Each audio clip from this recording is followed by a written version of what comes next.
Controversy ഉണ്ടാക്കരുത്. ഇന്ന് നല്ലൊരു സന്തോഷ ദിവസമാണ്. എനിക്ക് സംസാരിക്കാൻ അങ്ങനെ ആഗ്രഹമില്ല.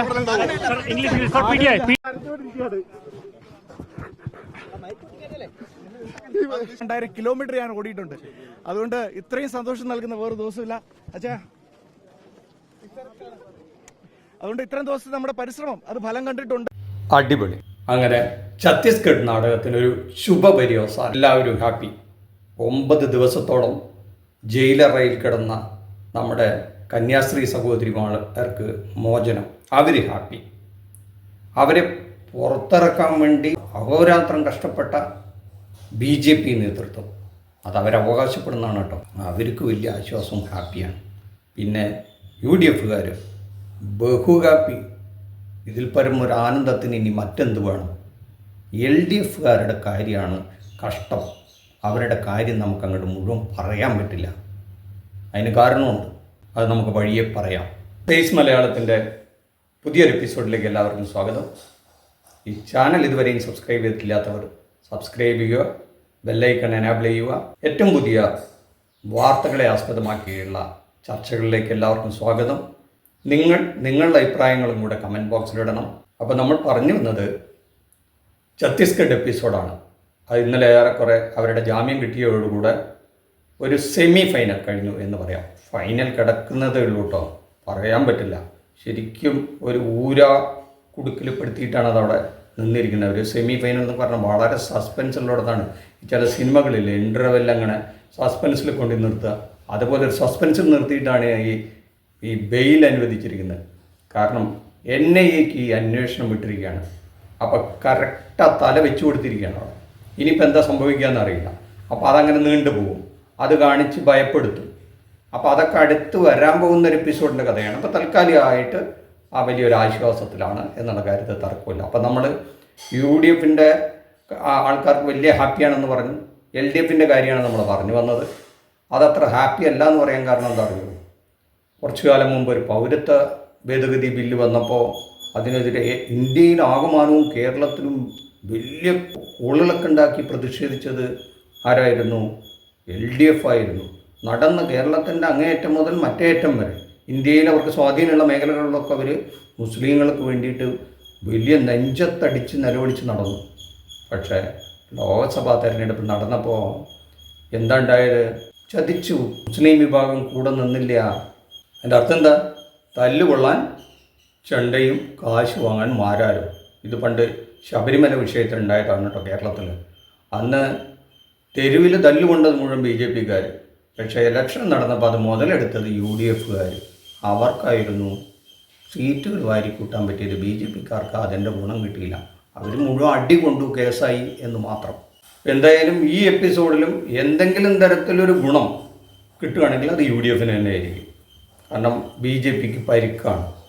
LDFന് ഈ ഒരു വിഭാഗത്തിൽ നിന്ന് എന്തുമാത്രം സപ്പോർട്ട് ഇതിൻ്റെ പേരിൽ കിട്ടുമെന്ന് നമുക്ക് പറയാൻ പറ്റില്ല. ഏതെങ്കിലും തരത്തിൽ BJPയുടെ ഭാഗത്തേക്ക് ഒഴുകിപ്പോകുന്ന വോട്ടുകളൊക്കെ തിരിച്ച് UDFിലേക്കാണ് വരാനുള്ള സാധ്യതയാണ് കാണുന്നത്. LDFന് അവർക്ക് തന്നെ അതിലൊരു വിശ്വാസമില്ല. അത് അവരുടെ മുഖത്തുനിന്ന് നമുക്ക് വായിച്ചെടുക്കാൻ പറ്റുന്നുണ്ട്. അവർക്ക് അത്ര കണ്ട് ഹാപ്പിയല്ല. അവരും അവരെ കൊണ്ടാവുന്ന വിധത്തിലൊക്കെ അവിടെ ചെന്ന് മാക്സിമം ട്രൈ ചെയ്തു. ഞങ്ങളും നിങ്ങളുടെ കൂടെ ഉണ്ട് എന്ന രീതിയിലൊക്കെ പറഞ്ഞു വെച്ചു. ഗുണം കിട്ടുമോ എന്നറിയില്ല. കന്യാസ്ത്രീകൾ ജയിലിൽ നിന്ന് അങ്ങോട്ട് മോചിതരായി പുറത്തു വരുന്ന ഒരു സീനുണ്ട്. ഓ, ആ കാഴ്ചയൊന്ന് കാണേണ്ടതായിരുന്നു കേട്ടോ.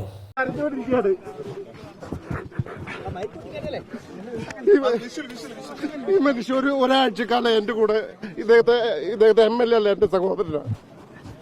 ഈ കാഴ്ച കണ്ട് BJPയുടെ അനൂപ് ആന്റണിക്ക് സഹിക്കാൻ പറ്റിയോ? വിട്ടുകൊടുത്തില്ല മൂപ്പരും. ബെയിൽ അനുവദിച്ചു. വക്കീൽ എൻ്റെ കോള് ഇപ്പം ഞാൻ വക്കീലിനോട് സംസാരിച്ചുകൊണ്ടിരിക്കുകയായിരുന്നു. ബെയിൽ ഗ്രാൻഡ് ചെയ്തു. നമ്മളെ സംബന്ധിച്ച് ഏറ്റവും സന്തോഷമുള്ള ഒരു ദിവസമാണ്. ഞാനിവിടെ വന്നിട്ട് ഇപ്പോൾ ഒരു 7 ദിവസമായി. എനിക്കറിയാം, ഒരു 12,000 കിലോമീറ്റർ ഞാൻ ഓടിയിട്ടുണ്ട്. അതുകൊണ്ട് ഇത്രയും സന്തോഷം നൽകുന്ന വേറെ ദിവസമില്ല അച്ഛാ. അതുകൊണ്ട് ഇത്രയും ദിവസം നമ്മുടെ പരിശ്രമം അത് ഫലം കണ്ടിട്ടുണ്ട്.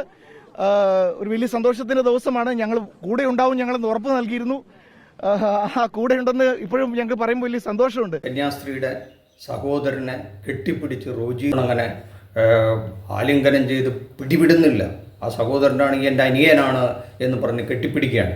കാരണം സഹോദരി പുറത്തിറക്കിയ സന്തോഷത്തിൽ സ്വാഭാവികമായിട്ടും ആ സഹോദരന് മനസ്സിലെ സന്തോഷം തൻ്റെ MLA ആയ റോജി ജോണിൻ്റെ അടുത്ത് പ്രകടിപ്പിച്ചു എന്നേ ഉള്ളൂ. ഇത് കണ്ട അനൂപ് ആൻ്റണിക്ക് സഹിച്ചു നിൽക്കാൻ പറ്റുമോ? കാരണം ഇത് പ്രധാനമന്ത്രിയും അമിത്ഷായും ഒക്കെ വിളിച്ച് അവിടുത്തെ മുഖ്യമന്ത്രി എല്ലാവരും വിളിച്ച് എങ്ങനെയൊക്കെയോ ഒന്ന് ജയിലിൽ നിന്ന് ഇറക്കി കഴിഞ്ഞപ്പോൾ കെട്ടുപിടുത്തം ഇവർ തമ്മിലായി. അത് സഹിക്കാൻ പറ്റിയില്ല. അപ്പോൾ അനൂപ് ആൻ്റണി ഓടിച്ചെന്ന് പിടിച്ച് ഈ സഹോദരന് വാങ്ങിയൊരു ഉമ്മ വെച്ചു കൊടുത്തു, ഒരു ചുംബനം. ആ സീനൊന്ന് കാണേണ്ടതായിരുന്നു. എൻ്റെ അപ്പോൾ എന്താ നാടകം. അതൊക്കെ കഴിഞ്ഞു നമ്മുടെ രാജീവ് ചന്ദ്രശേഖർജി, അദ്ദേഹമാണ് ഇന്നലെ പടം നയിച്ചത്. അദ്ദേഹം അവിടെ ചെല്ലുന്നു, മാധ്യമങ്ങളോട് സംസാരിക്കുന്നു. ഇവർ പിന്നെ ക്രിസ്തീയ സഭ BJP നേതൃത്വത്തെ വിളിച്ച് ഞങ്ങളെ ഒന്ന് സഹായിക്കണമെന്ന് അഭ്യർത്ഥിക്കുന്നതിൻ്റെ വെളിച്ചത്തിലാണ് ഇതിലൊക്കെ ഇടപെട്ട്. അല്ലെങ്കിൽ അവർ ഇടപെടില്ലായിരുന്നു. അപ്പോൾ ഇങ്ങനെ അഭ്യർത്ഥിച്ചതിൻ്റെ വെളിച്ചത്തിലാണ് ചെന്ന് ഇതിൽ ഇടപെട്ടത്. അതൊന്ന് കണ്ടു നോക്കാം നമുക്ക്. നിങ്ങൾക്ക് എല്ലാവർക്കും അറിയാലോ, ഈ 9 ദിവസം കഴിഞ്ഞിട്ട് അവരുടെ ഒരു സ്ഥിതി എന്തായിരിക്കുന്നു. അത് നിങ്ങൾക്ക് എല്ലാവർക്കും അറിയാം. എല്ലാവർക്കും സന്തോഷമുണ്ട്, എല്ലാവരും നന്ദി പറയുന്നു.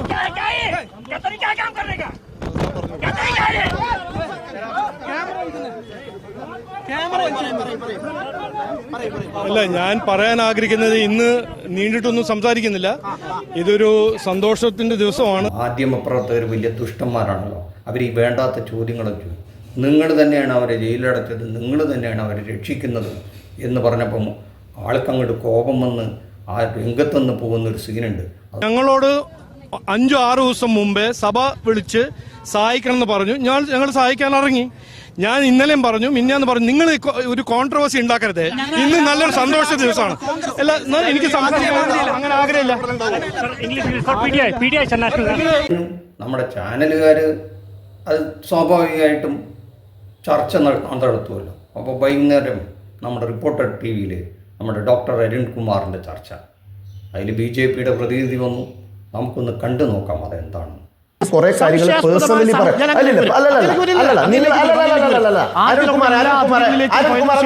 അങ്ങയിലേക്ക് വരേണ്ടതുള്ളൂ. അങ്ങ് പറഞ്ഞത് തന്നെയാണോ? അത് നിങ്ങൾ പാർട്ടിക്കുള്ളിലുള്ള ആഭ്യന്തര സംഘർഷം നിങ്ങൾ അവിടെ തീർത്തോണം. അടുക്കില്ല ബാബു, അത് എന്റെ മേളിലേക്ക് വെച്ച് കയറ്റരുത്. ഒരു നിമിഷം അടുക്കില്ല ബാബു, ഒരു നിമിഷം. എനിക്ക് മറ്റൊന്നിലേക്ക് കൂടി പോകണം. അനൂപ് ആന്റണി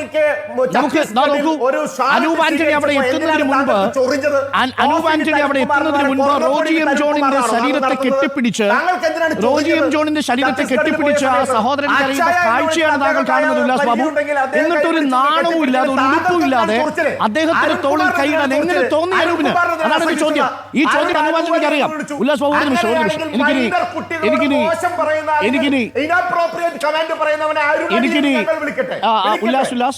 എനിക്കിനി താങ്കൾ വെറുതെ ഇരുന്ന് ശബ്ദം ഉണ്ടാക്കി. ആരാണ് മാനവ തസ്കരും? ഹെഡ്സെറ്റ് ഊരി കളഞ്ഞിട്ടാണ് ഉല്ലാസ് ബാബുവിന്റെ പ്രകടനം. പ്രിയപ്പെട്ട പ്രേക്ഷകർ കാണൂ. ഛത്തീസ്ഗഡിലെ BJP അദ്ദേഹത്തിന്റെ ശബ്ദം കുറച്ചുള്ളൂ. ഹെഡ്സെറ്റ് ഊരി കളഞ്ഞ ആളുടെ ശബ്ദം പിന്നെ നമ്മൾ എന്തിനാ കേൾപ്പിക്കുന്നത്? ഇവിടുന്ന് അങ്ങോട്ടും കൂടി കേൾക്കാൻ പറ്റണ്ടേ? ഇത് BJPയുടെ മൻ കി ബാത്ത് അല്ലല്ലോ. ഉല്ലാസ് ബാബുവിന്റെ മൻ കി ബാത്ത് അല്ലേ ഈ പരിപാടി? ഉല്ലാസ് ബാബുവിന് കേൾക്കാൻ പറ്റുന്നുണ്ടോ? ഇപ്പോൾ കേൾക്കുന്നുണ്ടെങ്കിൽ ഉല്ലാസ് ബാബു, ഈ മാനവ തസ്കരും കെ ചരണോമേ കോൺഗ്രസ് പാർട്ടി ദാബോയി, ആ ചോദ്യത്തിന് ഉത്തരവില്ലാതെ ഉല്ലാസ് ബാബു ഇറങ്ങിപ്പോയി. ഇങ്ങനെ ഒരു പൊരിഞ്ഞ തല്ല് അരുൺകുമാറും വിടുന്നില്ല, ഇയാളും വിടുന്നില്ല, പ്രതിനിധിയും വിടുന്നില്ല. എന്താ ഇതിൻ്റെ? ഉല്ലാസ് ബാബു ഒക്കെ അഡ്വക്കേറ്റ് ഉല്ലാസ് ബാബുവാണ്. പുള്ളിക്ക് അങ്ങ് സഹിക്കാൻ പറ്റുന്നില്ല. കാരണം ഇങ്ങനെ കുത്തിയാണ് ഈ പൊതുജനത്തിൻ്റെ ഇത്രയും ഉപകാരമൊക്കെ ചെയ്ത് കന്യാസ്ത്രീകളെ പുറത്തിറക്കി കഴിഞ്ഞപ്പോൾ അരുൺകുമാർ ഇരുന്ന് അപമാനിച്ചു വിടെ. സഹിക്കാൻ പറ്റുമോ? സഹിക്കാൻ പറ്റില്ല. എന്ത് ബഹളമാണ് നടക്കണം, തല്ലാൻ നടക്കുന്ന എന്തൊരു സംസ്കാരമല്ലേ നമ്മൾ. അതാ മൂപ്പർക്ക് ഇഷ്ടമായില്ല. മൂപ്പരങ്ങ് ഇറങ്ങിപ്പോയി. മൈക്കൊക്കെ വലിച്ചെറിഞ്ഞ ഒരൊറ്റ പോക്കാം. ഗംഭീരം. ഇതിൽ പരം എന്താ വേണ്ടത്? അപ്പോൾ അധികം ദേഷ്യപ്പെടേണ്ട കാര്യമൊന്നുമില്ല. സത്യത്തിൽ ഇവർ ഭയപ്പെടേണ്ട കാര്യമില്ല. ഒന്ന്, കന്യാസ്ത്രീകളെ രക്ഷിച്ചു കൊണ്ടുവന്നു. അപ്പോൾ നമ്മുടെ സഭയുടെ ആ ആദ്യത്തെ ദേഷ്യമൊക്കെ അങ്ങ് അടങ്ങിയിട്ടുണ്ട്. കാരണമുണ്ട്. നിങ്ങൾ ഇതും കൂടെ ഒന്ന് കേട്ടു നോക്കൂ. ബഹുമാനപ്പെട്ട സിസ്റ്റേഴ്സിന് അർഹമായ നീതി ജാമ്യത്തിലൂടെ ലഭിച്ചു എന്ന് കാണുന്നതിൽ ഞങ്ങൾക്ക് വളരെ സന്തോഷമുണ്ട്. വൈകിയാണ് എങ്കിലും ഈ കാര്യത്തിൽ കേന്ദ്ര സർക്കാർ ഉണർന്ന് പ്രവർത്തിച്ചതിൽ ഞങ്ങൾക്കുള്ള നന്ദി അറിയിക്കുകയാണ്. ബഹുമാനപ്പെട്ട കേന്ദ്ര ആഭ്യന്തരമന്ത്രിയും പ്രധാനമന്ത്രിയും ഈ കാര്യത്തിൽ ഇടപെട്ടു എന്നാണ് ഞങ്ങൾ മനസ്സിലാക്കുന്നത്. അതിലുള്ള നന്ദിയും സ്നേഹവും ഞങ്ങൾ ഈ അവസരത്തിൽ പങ്കുവയ്ക്കുന്നു. ഇത്രയേ ഉള്ളൂ. റബ്ബറിന് 300 രൂപയ്ക്ക് തന്നാൽ നിങ്ങൾക്ക് ഒരു MP തരാമെന്ന് പറഞ്ഞ ആൾക്കാർ ഇവിടെയുണ്ട്. അവർ വീണ്ടും ഓഫറായിട്ട് വരും. അവർ ചില ആവശ്യങ്ങൾ നിങ്ങളോട് മുന്നോട്ട് വെക്കും. അപ്പം നിങ്ങളത് സാധിച്ചു കൊടുക്കാമെന്നൊക്കെ പറഞ്ഞാൽ മതി. അവർ ഒറ്റുകൊടുക്കും. അതിൻ്റെ സംശയമൊന്നുമില്ല. അവർക്ക് വേണ്ടത് നിങ്ങൾക്ക് ഭയപ്പെടുത്താവുന്ന പല കാര്യങ്ങളും നിങ്ങൾ വെച്ചിട്ടുണ്ട്. ഇപ്പോൾ NIA കോടതിയിലാണല്ലോ ഇരിക്കുന്നത്. അതങ്ങ് പെട്ടെന്ന് തീർക്കരുത്. കാരണം അങ്ങനെ മുറുക്കി പിടിക്കണം. അത് എപ്പോൾ വേണമെങ്കിൽ മുറുക്കാവുന്ന രീതിയിലായിരിക്കണം. അത് പറഞ്ഞ് ഭയപ്പെടുത്തിയാൽ ഇവർ നിങ്ങൾ കൂട്ടിയും അവരാൾക്കാരെ നിങ്ങൾക്ക് കാണിക്ക വയ്ക്കുമെന്നുള്ള കാര്യത്തിൽ തർക്കമുണ്ടെന്ന് എനിക്ക് തോന്നുന്നില്ല. അത് നടക്കാൻ പോകുന്ന കാര്യമാണ്. അപ്പോൾ അതുപോലെ ഇനിയും നിങ്ങൾക്ക് പ്രതീക്ഷകളായിട്ട് മുന്നോട്ട് പോകാം. അതുകൊണ്ട് ഉല്ലാസ് ബാബു ആ ചർച്ചയിൽ നിന്ന് ഇറങ്ങി പോകേണ്ട കാര്യം ഉണ്ടായിരുന്നില്ല എന്നാണ് എനിക്ക് തോന്നുന്നത്. ഉല്ലാസ് ബാബുവിന് ഒരുറപ്പിന് വേണ്ടിയിട്ട് നമുക്ക് അത് ഒന്നും കൂടെ കേട്ട് നോക്കാം. സർക്കാരിനോട് പറയാം, നിങ്ങളുടെ പാർട്ടി ഏതും ആയിക്കോട്ടെ, ഞങ്ങൾ നിങ്ങളെ വോട്ട് ചെയ്ത് ജയിപ്പിക്കാം. നിങ്ങൾ റബ്ബറിന്റെ വില 300 രൂപയായി പ്രഖ്യാപിച്ച് ആ റബ്ബർ കർഷകനിൽ നിന്നെടുക്കുക. നിങ്ങൾക്ക് ഒരു MPയും ഇല്ല എന്നുള്ള വിഷമം ഈ കുടിയേറ്റ ജനത മാറ്റിത്തരാം. അതുകൊണ്ട് ഉല്ലാസ് ബാബു പേടിക്കേണ്ട കാര്യമൊന്നുമില്ല. ഉല്ലാസ് ബാബുവിൻ്റെ പാർട്ടിയും പേടിക്കേണ്ട. ഇവരേത് സമയവും നിങ്ങൾക്ക് വേണ്ടി 300 രൂപ കിട്ടിയാൽ മതി. ഇവരുടെ പ്രശ്നം തീരും. പഴയതൊക്കെ മറക്കും. നിങ്ങൾക്ക് വേണ്ടി വോട്ട് ചെയ്യും. അതുകൊണ്ട് നിങ്ങൾ ഒട്ടും ആശങ്കപ്പെടേണ്ട. UDFകാരോട് പറയാനുള്ളത്, ഈ മുന്തിരി ചിലപ്പോൾ പുളിച്ചേക്കും കേട്ടോ. എന്തായാലും വീഡിയോ ഇഷ്ടപ്പെട്ടെങ്കിൽ ലൈക്ക് ചെയ്യുക, ഷെയർ ചെയ്യുക. ഈ ചാനൽ ഇതുവരെയും സബ്സ്ക്രൈബ് ചെയ്തിട്ടില്ലെങ്കിൽ സബ്സ്ക്രൈബ് ചെയ്യുക. താങ്ക്